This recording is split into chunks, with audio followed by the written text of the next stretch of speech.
year 2043, the United States has this not-so-nifty problem. Kids are dropping like flies, not because of their lack of attention to online classes, but due to a contagious disease. Brace yourselves, it only targets children. Because, adults are just too darn resilient to catch a break.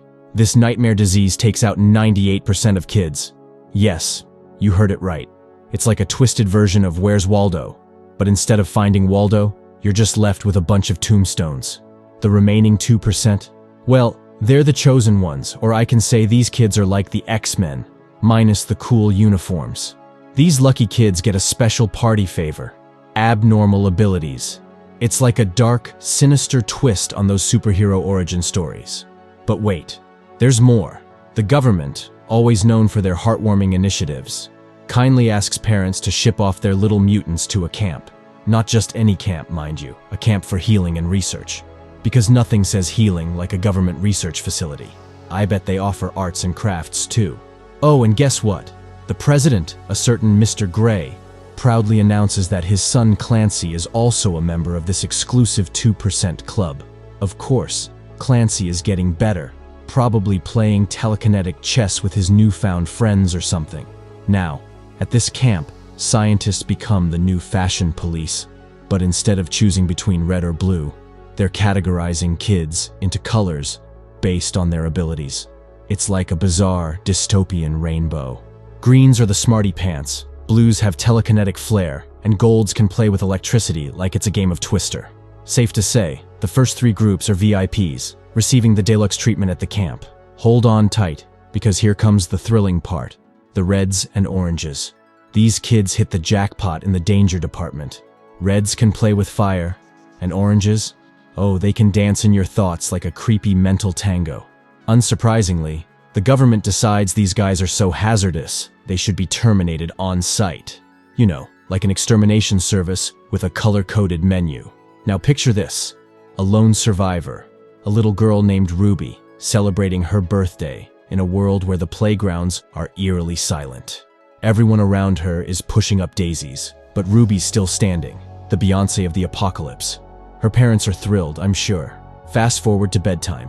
Ruby, the budding psychic, gives her mom a hand, literally, and suddenly, boom, visions. The next morning, mom's acting like Ruby is a distant cousin she never invited over. Panicking, Mommy Dearest speed dials the government hotline, ordering them to take Ruby away faster than you can say abracadabra. Off to the healing camp goes Ruby, where the doctor plays a thrilling game of guess the superpower. Turns out, Ruby's an orange, the VIP lounge for mind manipulators. The doctor, eager to give her the VIP treatment, which is a lethal injection, gets a taste of Ruby's Jedi mind tricks. She convinces him she's a green, the harmless smarty pants. And so, for the next 6 years, Ruby lives her best life as a fake smarty pants in the camp. But alas, her acting career hits a snag when the camp captain, who is not winning any awards for Mensa membership, thinks Ruby's a bit dim. But hey, Ruby's got a campmate with a backbone made of titanium. This kid decides to defend Ruby, and in the process, throws some epic shade at the camp captain. Just a regular day at camp. The captain, taking offense like it's a personal attack on his collection of world's best captain mugs, decides to punish Ruby's defender. Because nothing says I'm in charge like a power trip. Now let's talk about the stellar treatment these kids receive. It's so top-notch that I'm sure Yelp would give it a solid 1-star rating. But wait, there's more. They have this fantastic activity called the frequency test. It's basically an audition for dogs, but instead of a treat, they get a migraine. So, during this auditory nightmare, Ruby decides she's had enough and pulls a fainting act. Bravo, Ruby! She's then whisked away to the camp's version of Grey's Anatomy, starring Dr. Kate, for further examination. From the examination, Kate finds out that Ruby is an orange. Not the fruit, but a kid with mind control powers. Dr. Kate, instead of celebrating with confetti, slides Ruby a note saying, "Guess what? You're marked for immediate termination." Oh, the warm and fuzzy feeling. But fear not. Dr. Kate, the closet superhero, tells Ruby to meet her in the boiler room. In a panic, Ruby, probably faster than the Flash on caffeine, dashes to meet Dr. Kate. Plot twist. An alarm goes off for an intrusion, and suddenly, Ruby's a hot commodity. Cue the heroics. Dr. Kate and Ruby hightail it out of there in Kate's getaway car.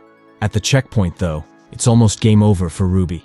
But hey, Ruby decides to use her orange power to control the officer's mind. Hasta la vista, checkpoint drama. Finally, after 6 years, Ruby manages to get out of the camp. Dr. Kate, the Deus Ex Machina, hands Ruby a panic button. You know, just in case her life turns into an action movie. And what's the big reveal? Kate spills the beans. She's part of the Children's League, a group fighting the government. Kate takes Ruby to meet her boyfriend, Rob, who's apparently on the same child rescue mission. But when Ruby almost takes a nosedive and holds Rob's hand, she gets a vision. Turns out Rob might have a secret hobby, child abuse. Well, isn't that just charming? Next stop, a shopping spree. Ruby decides to change her clothes and stumbles upon a girl who's basically an electrical wizard. A girl named Zoo, to be precise. She's mute, always wears gloves, and can give you a shock if you're not careful. The trio is completed by Liam, a telekinesis blue wonder, and Charles, the brainiac green. They decide to join Ruby in her grand escape from the clutches of Dr. Kate. Oh, but wait. Enter Lady Jane, the child hunter extraordinaire, chasing them down like they owe her money. And just to spice things up, Kate's on their tail too. But fear not, for Liam unleashes his telekinetic fury, leaves flying, roads cracking, trees falling. It's like a magical symphony of chaos. They escape, become the best of buddies, and here's the kicker. Ruby, the master of deception, doesn't spill the beans about being an orange. Nope, she lies like a champ and says she's just a green. Oh, Ruby, you sly dog. Hold on to your hats, folks, because our intrepid gang of misfit kids is sailing down the East River in their DIY adventure boat, captained by none other than Liam, the resident telekinetic guru. Where are they headed? To meet the Slip Kid, a mysterious figure with a knack for mind control. Because nothing says weekend plans like rendezvousing with someone who can mess with your brain. Liam spills the beans about the not-so-charming Children's League, led by the oh-so-kind Dr. Kate. According to Liam, it's basically a boot camp for mini-soldiers. Not Liam's cup of tea, though. He ditched that camp faster than a hot potato because, let's be honest, who wants to grow up to be a puppet with superpowers? While our ragtag group spends the night at an inn, Ruby takes a stroll down memory lane. Surprise, surprise. Turns out she's not the master of her own abilities. In a classic case of oopsie-daisy, she accidentally erased her parents' memories of her. Parenting tip: mind control and parenting don't mix. But wait, there's more drama. Ruby accidentally touches Zoo's hand while sleeping and gets a blast from the past. Zoo, it turns out, rebelled against the government in a Children of the Corn-style rebellion led by none other than our very own Liam. Trauma ensues. Zoo goes mute, and life takes a dark turn. Morning brings a change of scenery, an abandoned mall for some retail therapy. Because what says normal childhood, like looting a desolate shopping center. But hold your shopping bags, because out of the blue, their bodies decide to defy gravity. Cue the telekinetic welcoming committee. Thankfully, Zoo unleashes her electric power to shut them down. In a classic night chat, the telekinetic gang reveals the super-secret nature of their association in the East River. They can't spill the beans on the exact location because secrets, duh. But fear not. Ruby's got a trick up her telepathic sleeve. She mind controls one of them into dropping the subtle hint EDO. Sneaky, Ruby, very sneaky. Later, the genius of the gang, Charles, scratches his head over EDO. But lo and behold, after a little chat with Ruby about her cop dad, Charles plays Sherlock and deciphers it. It's a radio frequency. E for 5, D for 4, and O for 0. Bingo. They're off to Lake Prince, Virginia, guided by the magic of radio waves. But, oh no, road trip blues. Lady Jane, the child hunter extraordinaire, ambushes them with the power of her rifle's sound frequency. It's like a symphony of chaos. Lucky for our gang, Ruby unleashes her orange magic and gives Lady Jane a taste of her own medicine. Plot twist. They find out Ruby's been rocking the orange power all along. Shocking, right? Ruby spills the beans to Liam about her power, and instead of running for the hills, they decide to start a love story, because nothing says romance like a road trip with government conspiracy, mind control, and the occasional child hunter. Finally, our merry band arrives at Lake Prince, Virginia, probably in need of a serious vacation. But hey, who needs rest when you've got mind control, telekinesis, and a budding love story on the agenda? Well, grab your popcorn because we've got the climax of this government-sponsored superhero movie. And it's more twisted than a pretzel at a contortionist convention. Our gang of misfit kids stumbles upon a place with more children than a daycare on caffeine. Talk about a kiddie paradise. Or so they thought. And who's the ringleader of this circus? Surprise, surprise.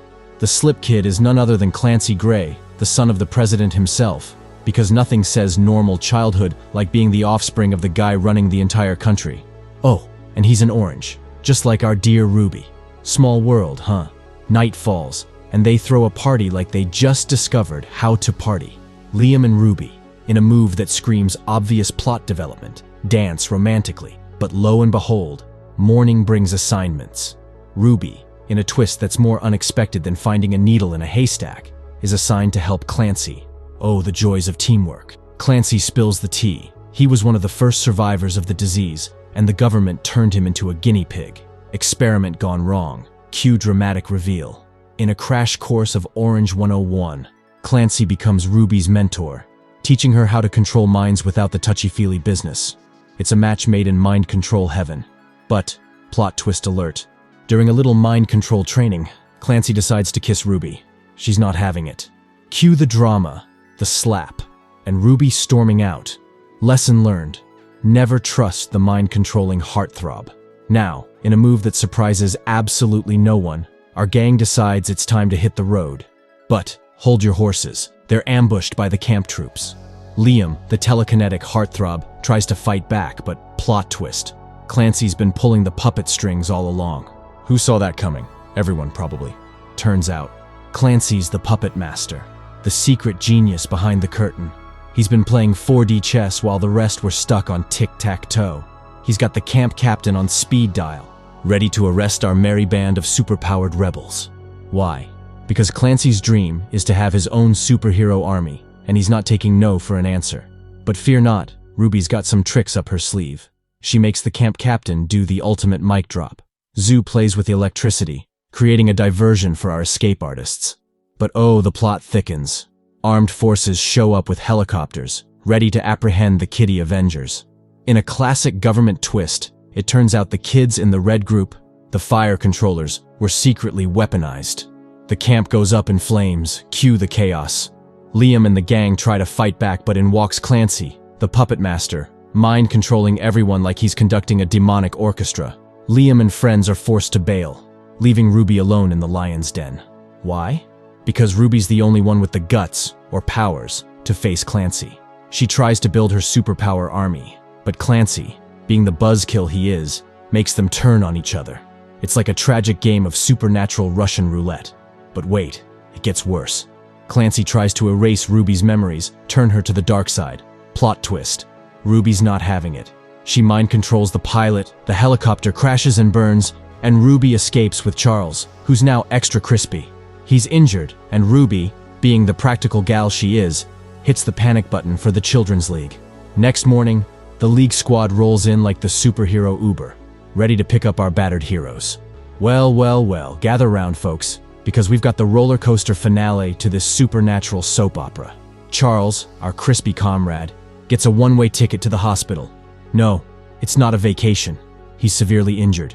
Meanwhile, Zoo, the electric prodigy, lucks out and gets adopted by a good family. But wait, there's drama on the horizon.